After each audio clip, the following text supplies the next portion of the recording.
মোহতারাম হাজিরিন, আমাদের শায়েখ এবং মুরব্বী হাটহাজারীর হজরত রহমতুল্লাহ আলী, হজরত মৌলানা আহমদ শফি রহমতুল্লাহ আলী, উনার জুবান থেকে একাধিকবার আমি কয়েকটা ফার্সি শের কবিতা শুনেছিলাম। এটা মূলত হযরত থানভী রহমতুল্লাহ আলাইহি, বাকি হযরতের মুখ থেকে আমি প্রথম শুনেছি। ওই শের এবং কবিতার আলোকে কিছু হুসনে আখলাক, মাকারিমুল আখলাক,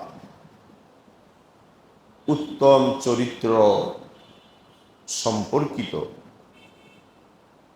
কিছু কথা এই মজলিসে আমরা আলোচনা করি। হুজুর যে শেরটা বলেছিলেন ফার্সিতে, আমি প্রথম সে শেরটা আপনাদেরকে পড়ে শোনাই। তিনি বলেছিলেন,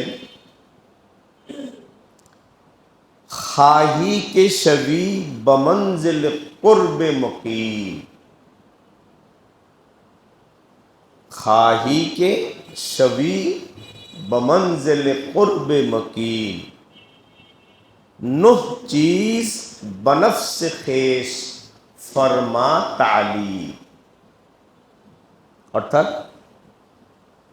তুমি যদি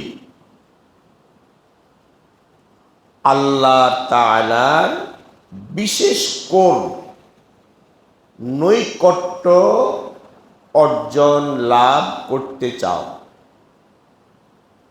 আল্লাহর নৈকট্য এবং সান্নিধ্যে অবস্থান করতে চাও, তো 9টা গুণ, 9টা সিফাত, 9টা উত্তম চরিত্র অন্তরে ধারণ করো, অন্তরে লালন করো। কয়টা? 9টা উত্তম চরিত্র আখলাক অন্তরে ধারণ করো, তাহলে তুমি আল্লাহর কোর, আল্লাহর বিশেষ নৈকট্য অর্জন করতে পারো।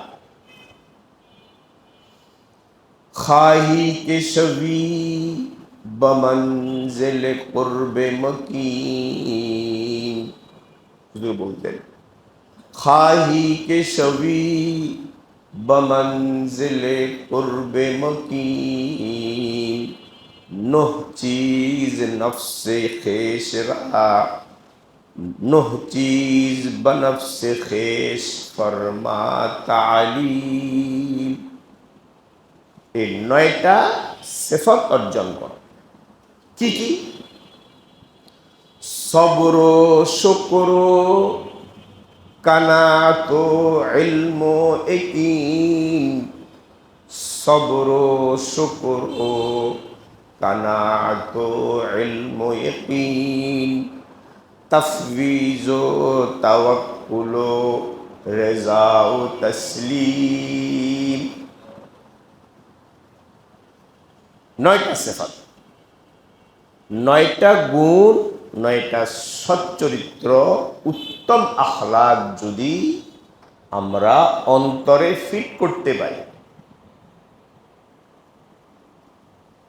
এই 9টা উত্তম চরিত্র দ্বারা যদি অন্তরকে সজ্জিত করতে পারি, তো আমরা আল্লাহ তাআলার বিশেষ নৈকট্য অর্জন করতে পারব।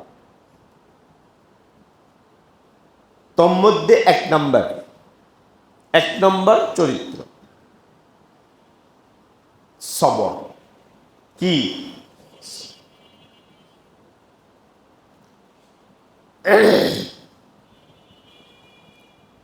ইসলামের দ্বীন ইসলামের বুনিয়াদি বিষয় তিনটা। এই তিনটাকে যদি আমি বড় করি অনেকগুলো হবে, কিন্তু দ্বীন ইসলামের বুনিয়াদি বিষয় হলো তিনটা। কি কি? একটা হলো ঈমান, প্রথম ঈমান, দ্বিতীয় ইবাদত, তৃতীয় আখলাক। যে ঈমানের আলোচনা কিছুক্ষণ করলেন মাওলানা, ঈমান প্রথম হলো কি? ইসলামের বুনিয়াদি বিষয় কয়টা বললাম? এক নম্বর হলো ঈমান। ঈমান মানে রাসূল করিম সাল্লাল্লাহু আলাইহি ওয়াসাল্লাম আল্লাহ তাআলার পক্ষ থেকে যে দ্বীন ও শরীয়ত নিয়ে এসেছেন সেটাকে মনে প্রাণে বিশ্বাস করা এবং মেনে নেওয়া, এটাই ঈমান। কি বললাম? রাসূল করিম সাল্লাল্লাহু আলাইহি ওয়াসাল্লাম আল্লাহ তাআলার পক্ষ থেকে যে দ্বীন ও শরীয়ত নিয়ে এসেছেন সেটাকে মনে প্রাণে বিশ্বাস করা এবং মেনে নেওয়া। কাবিলতু জামিআ আহকামি, মেনে নেওয়া, এর নাম কি? ঈমান। দুই নম্বর বিষয় হলো ইবাদত। ইনশাআল্লাহ জোহরের পরে আমাদের আলোচনা ইবাদত সম্পর্কে হবে, আমরা সেখানে বলবো। তিন নম্বর বিষয় হলো আখলাক। আখলাক মানে উত্তম চরিত্র। উত্তম চরিত্র। এই যে মাঝখানে আছে মুআমালা, মুআশারা, ইসলামের কিছু মৌলিক বিষয়। মুআমালা, লেনদেন, কায় কারবার, এটা মুআমালা। আরেকটা আছে মুআশারা। মুআশারা হলো সমাজ জীবন, সংঘবদ্ধ জীবন, সহ অবস্থান, সহ অবস্থানের নীতিমালা, আদব। এই মুআমালা, মুআশারা মূলত আখলাকেরই বিভিন্ন দিক। তাকে বুঝতে পারছেন?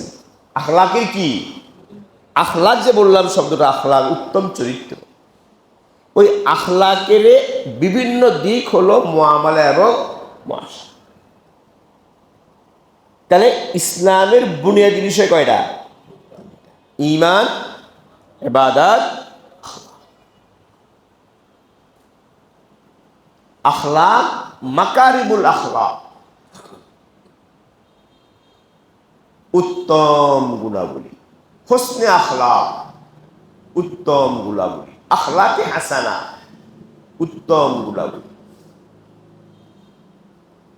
কোরআনে কারিমে আল্লাহ তাআলা রাসূল করিম সাল্লাল্লাহু আলাইহি ওয়াসাল্লামের যে পরিচয় দিয়েছেন, নবীজির পরিচয়, আল্লাহর ভাষায় নবীজির পরিচয়।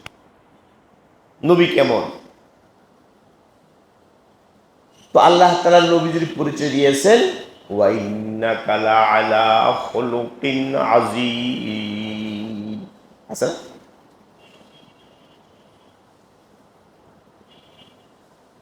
আল্লাহ বলছেন, এবং নিশ্চয় আপনি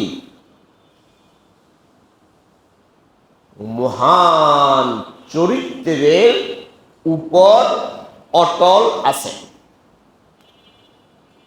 ওয়া ইন্নাকা লাআলা খুলুকিন আযীম। অর্থাৎ নবীজি সকল উত্তম চরিত্রের অধিকারী ছিলেন।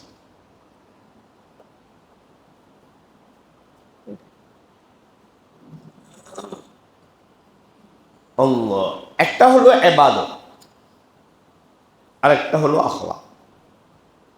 ইবাদতটা কি? ইবাদতের মাধ্যমে বান্দা আল্লাহর সামনে তার গোলামি, আবদিয়ত, তার বান্দার ছোটতা এবং ক্ষুদ্রতা প্রকাশ করে। কিসের মাধ্যমে? ইবাদতের মাধ্যমে বান্দা আল্লাহর সামনে তার কি প্রকাশ করে? তার গোলামি, আমার ক্ষুদ্রতা, আমার ছোটতা, আমার অক্ষমতা প্রকাশ করা, এটা হলো কি? ইবাদত। আখলাকটা কি? আখলাকটা একটু ভিন্ন ধরনের। আখলাকটা হলো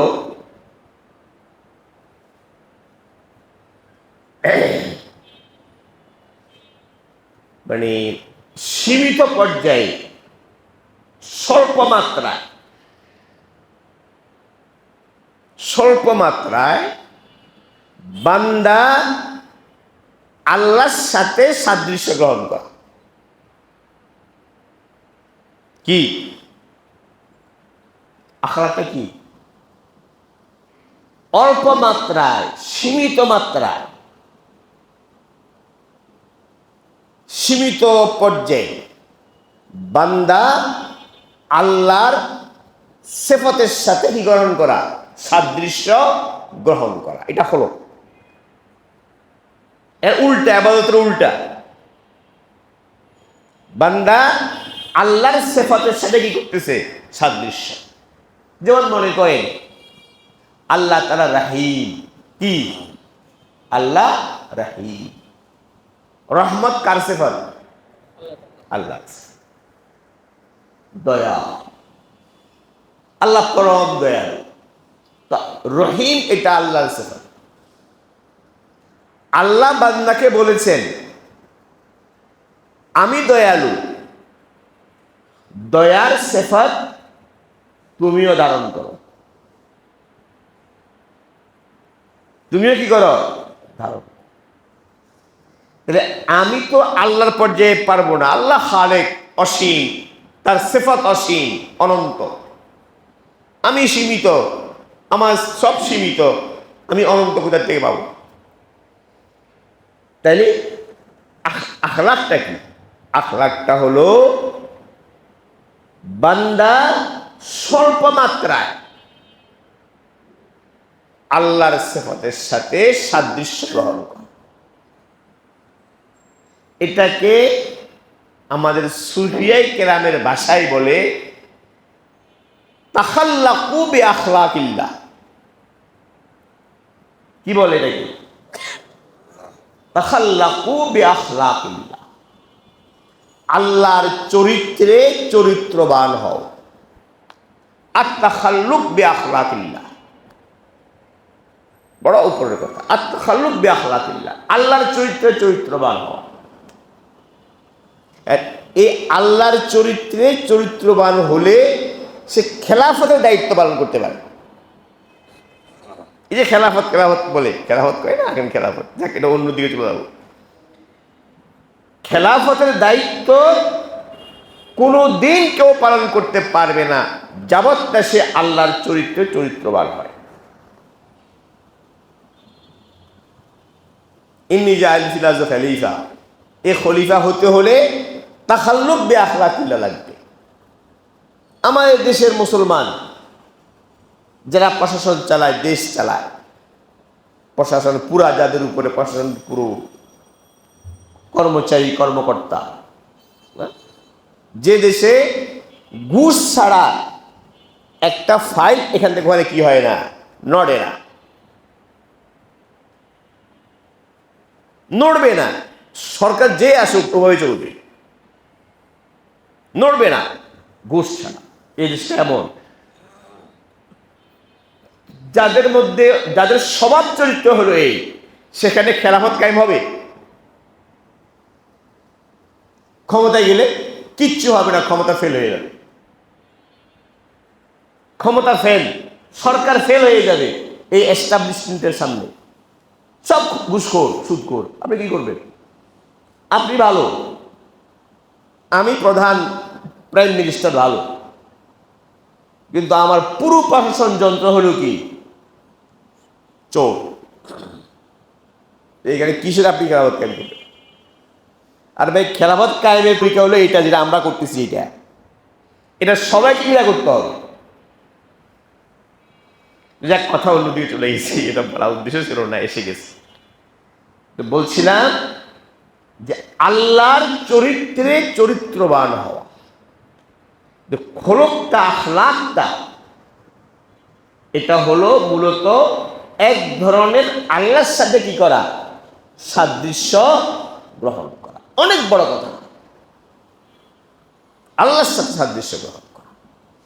যে আল্লাহর সাথে সাদৃশ্য গ্রহণ করতে পারবে সে আল্লাহর খলিফা হতে পারবে। খলিফাতুল্লাহি আল্লাহ, আল্লাহর খলিফা। মানুষ আল্লাহর খলিফা। তুমি আল্লাহর খলিফা, আল্লাহর প্রতিনিধি, আল্লাহর হইয়া আল্লাহর বিধান কায়েম করবে, আর আমার মধ্যে আল্লাহর আখলাক নাই, তা আমি কি করে আল্লাহর বিধান কায়েম করব, শরীয়ত আইন কায়েম করব?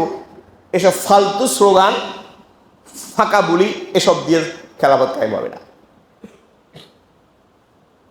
যার কথা হলো, পয়েন্ট হলো এটা যে আখলাক, আখলাকটা কি জিনিস, ইবাদত কি জিনিস। আবার বলছি, ইবাদতটা কি? ইবাদত হলো আল্লাহর সামনে বান্দা নিজের গোলামি প্রকাশ করা, এটা ইবাদত। আর আখলাক হলো আল্লাহর চরিত্রে কি হওয়া, চরিত্রবান। আল্লাহর চরিত্রের সাথে সীমিত পর্যায়ে সাদৃশ্য গ্রহণ করা, আত-তাখাল্লুক বিআখলাক। এই জন্য ইসলামী শরীয়তে আখলাকের গুরুত্ব অপরিসীম। রাসূল করিম সাল্লাল্লাহু আলাইহি ওয়াসাল্লাম হাদিস শরীফে ইরশাদ করেছেন, আকমালুল মুমিনিনা ঈমানান আহসানুহুম খুলুকা।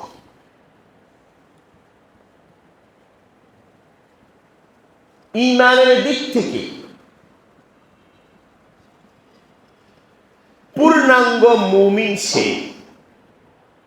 ঈমানের দিক থেকে পূর্ণাঙ্গ মুমিন সে, যে উত্তম চরিত্রের অধিকারী। কিসের অধিকারী? উত্তম চরিত্রের অধিকারী, সে পূর্ণ ঈমানদার।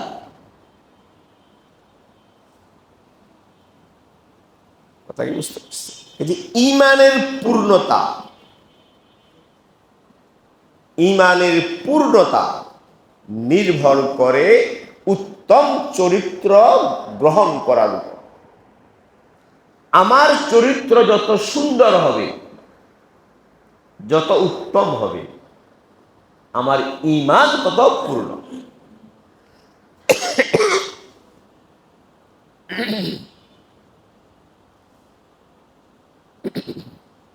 নবী সাল্লাল্লাহু আলাইহি ওয়াসাল্লাম অন্য হাদিসে বলছেন, কিয়ামতের ময়দানে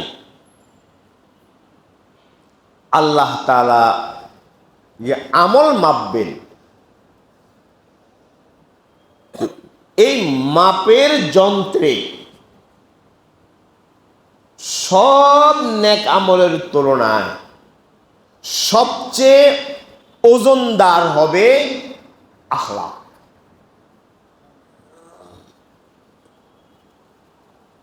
আসকালুহুম, সবচেয়ে ওজনী।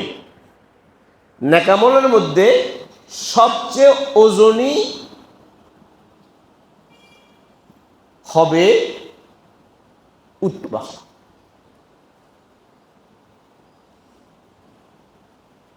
উত্তম আখলাকের ওজন পাল্লায় সবচেয়ে কি হবে, বেশি।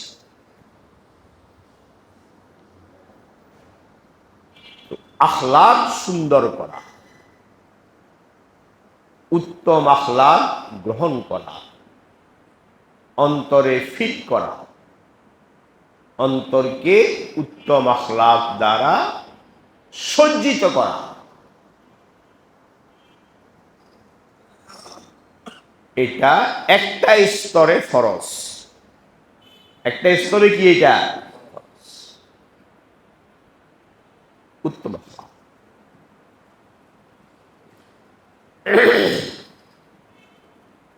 একজন ব্যক্তি ফরজ নামাজ নিয়মিত পড়ে, ফরজ আহকাম পালন করে,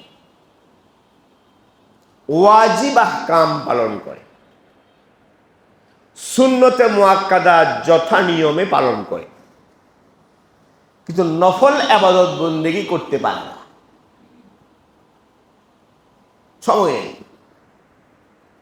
দ্বীনি ইলমে কাজে ব্যস্ত, লেখাপড়া ব্যস্ত, দাওয়াতের কাজে ব্যস্ত, তালিমের কাজে ব্যস্ত, জিহাদের কাজে ব্যস্ত, বা দুনিয়াবি ব্যবসা বাণিজ্যে কি ব্যস্ত, কিন্তু ফরজ ওয়াজিব সুন্নতে মুআক্কাদা নিয়মিত কি করে আদায় করে। রাসূল করিম সাল্লাল্লাহু আলাইহি ওয়াসাল্লাম বলেছেন, এই ব্যক্তি যদি তার আখলাক সুন্দর হয়, কি হয়, উত্তম হয়, তো এই ব্যক্তি সারা রাত জেগে নফল নামাজ পড়নেওয়ালা আর সারাদিন নফল রোজা রাখনেওয়ালার সমান সওয়াব হাসিল করবে। কি কারণে? আখলাকের কারণে। কথাটা বুঝেন নাই? এখন উত্তম আখলাক কি কি এই শেরের মধ্যে বলা হয়েছে। আমাদের হুজুর রহমতুল্লাহ আলাইহি, আল্লাহ তাআলা হুজুরের কবরকে জান্নাতের বাগান বানিয়ে দিন এবং জান্নাতুল ফিরদাউস তাকে আল্লাহ তাআলা জায়গা নসিব করুন। এবং আমাদের দাদা উস্তাদ, দাদা পীর হযরত মদনী রহমতুল্লাহ আলাইহি, এরপরে হযরত রশিদ আহমদ গঙ্গোহী রহমতুল্লাহ আলাইহি, হাজী সাহেব রহমতুল্লাহ আলাইহি, সকল মুরব্বীদের কবর আল্লাহ তাআলা নূর দ্বারা ভরে দেন। তাদের রুহানি ফয়ুজ ও বরকাত আল্লাহ তাআলা আমাদেরকে নসিব করুন। তো হুজুর এই শেরটা পড়তেন হুজুরের ভাঙ্গা ভাঙ্গা কণ্ঠে, হুজুরের কণ্ঠে হুজুর ঢেউ তুলে বলতেন, বড় মজা লাগতো। হুজুর বলতেন, খাহি কে শবি বমঞ্জিলে কুরবে মকিম, নহ চিজ বনফসে খেশ ফরমা তালিম। যদি তুমি আল্লাহর নৈকট্য অর্জন করতে চাও তো 9টা চরিত্র, উত্তম গুণাবলী অন্তরে ধারণ কর। 1 নম্বর,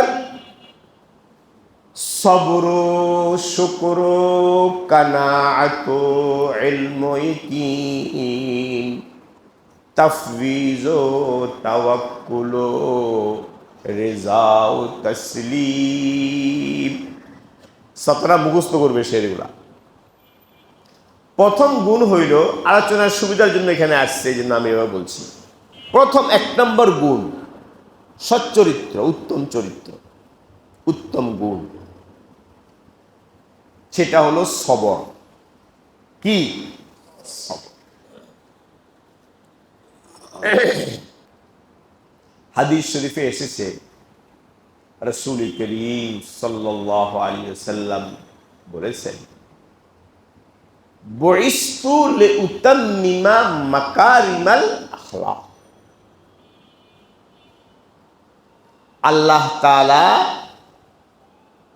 আমাকে প্রেরণ করেছেন, দুনিয়াতে নবী হিসাবে পাঠিয়েছেন উত্তম গুণাবলী, উত্তম চরিত্রের পূর্ণতা দেয়ার জন্য। উত্তম চরিত্রের কি? পূর্ণতা সাধনের জন্য আল্লাহ তাআলা আমাকে দুনিয়াতে পাঠিয়েছেন। নবীজি নিজে সব উত্তম গুণাবলীর অধিকারী ছিলেন এবং সে গুণগুলো উম্মতকে তালিম দিয়েছেন, শিক্ষা দিয়েছেন। 1 নম্বর গুণ কি বললাম? সবর।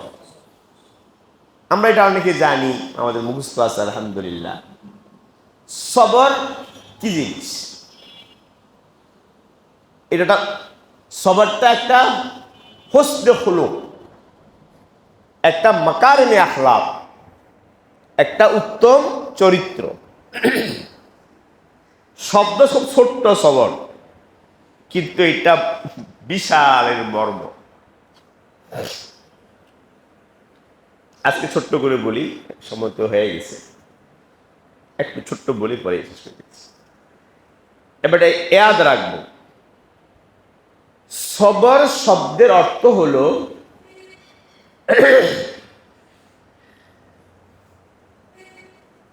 নিজেকে বিরত রাখা। কি রাখা? বিরত রাখা, নিয়ন্ত্রণ করা। কি করা? নিয়ন্ত্রণ করা, বিরত রাখা। আরেকটু বড় করে বললে, প্রবৃত্তির চাহিদা। কিসের? মানুষের ভিতরে কি আছে? প্রবৃত্তি আছে না? কামনা বাসনা আছে না? এই কামনা বাসনা, প্রবৃত্তি, এই প্রবৃত্তির চাহিদাকে নিয়ন্ত্রণ করা, এর নাম সবর।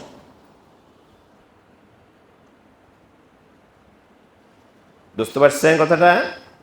হ্যাঁ, আরো সহজ করে বলি, সবর কাকে বলে।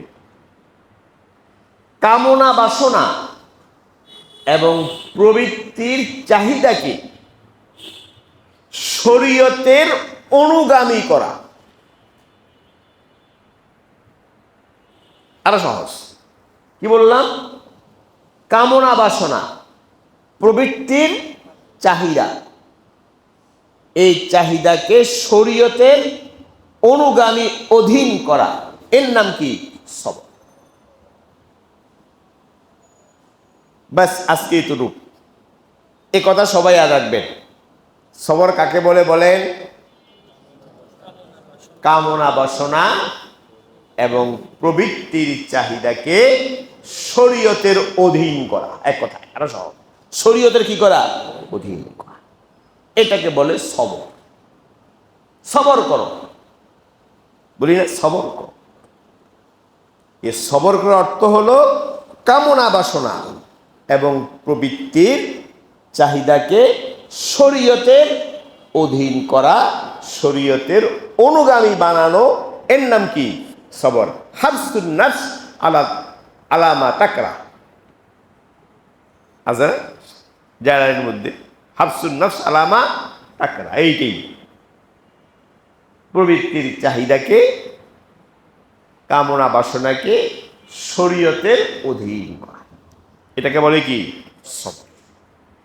এই সবরের বিভিন্ন স্তর আছে, প্রকার আছে। আল্লাহ তৌফিক দিলে ইনশাল্লাহ আগামীকাল বলব। ঠিক আছে ইনশাল্লাহ। আজকের কথা কি হলো? আজকের কথা দুইটা। একটা কথা হলো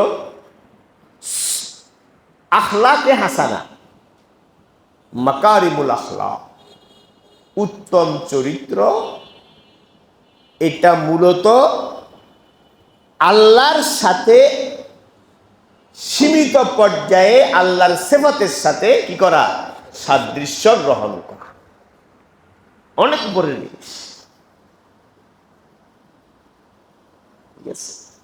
মানুষের চরিত্র যত সুন্দর হবে, আখলাক যত সুন্দর হবে, ওই মানুষ তত পরিপূর্ণ মুমিন হবে। এবং হাসরের ময়দানে পাল্লায়, আমলের পাল্লায় সবচেয়ে ভারী, সবচেয়ে ওজনদার হবে কে? উত্তম চরিত্র। খেয়াল থাকবে। আর একটা কথা বলছি, উত্তম চরিত্রের একটা হলো কি? সবর। সবর মানে কি? সবর বললাম শাব্দিক অর্থ হলো নিয়ন্ত্রণ করা, বিরত করা, বিরত থাকা। আর ব্যাখ্যা করে বললে, নফসের কামনা বাসনা, নফসের প্রবৃত্তি, এই প্রবৃত্তির চাহিদাকে শরীয়তের অধীন করা, এর নাম কি? সবর। বাকি আলোচনা আল্লাহ তৌফিক দিলে আগামীকাল করব। আল্লাহ তাআলা আমাদের সকলকে কথাগুলো দিলের কানে শোনার এবং সে অনুযায়ী আত্মস্থ করা এবং জিন্দেগিকে সে অনুযায়ী গঠন করা আল্লাহ আমাদেরকে তৌফিক দান। আমিন ওয়া আখিরু দাওয়ানা আলহামদুলিল্লাহি রাব্বিল আলামিন। এখন ইনফিরাদি আমল, আজান হবে, আজান রাগ পর্যন্ত তেলাওয়াত, জিকির বা অন্য কোনো আমল, সে আমলে আমরা মশগুল হই। ঘুম আসলে ইস্তেমাই আমলেই ঘুম আসে বেশি। ঘুম আসলে নড়ে চড়ে বসবো, একটু হেঁটে আসবো, দাঁড়ায় যাব, এরপর আবার বসবো। এটাও মুজাহাদ, এটাও সবর, এটাও কি সবর। আমার নফস চাইতেছে ঘুমাইতে, এখন সবর কোনটা? এটাও সবর। যাই হোক, তো ইনশাআল্লাহ আল্লাহ তৌফিক দিলে আমাদেরকে আল্লাহ তাআলা সম্বন্ধে আলোচনা করব। আল্লাহ তাআলা আমাদের বলা শোনাকে কবুল করুন। আল্লাহর জন্য বলা, আল্লাহর জন্য শোনার তৌফিক দান। আল্লাহর জন্য বলা, আল্লাহর জন্য শোনা তৌফিক দান। আমিন ওয়া আখির।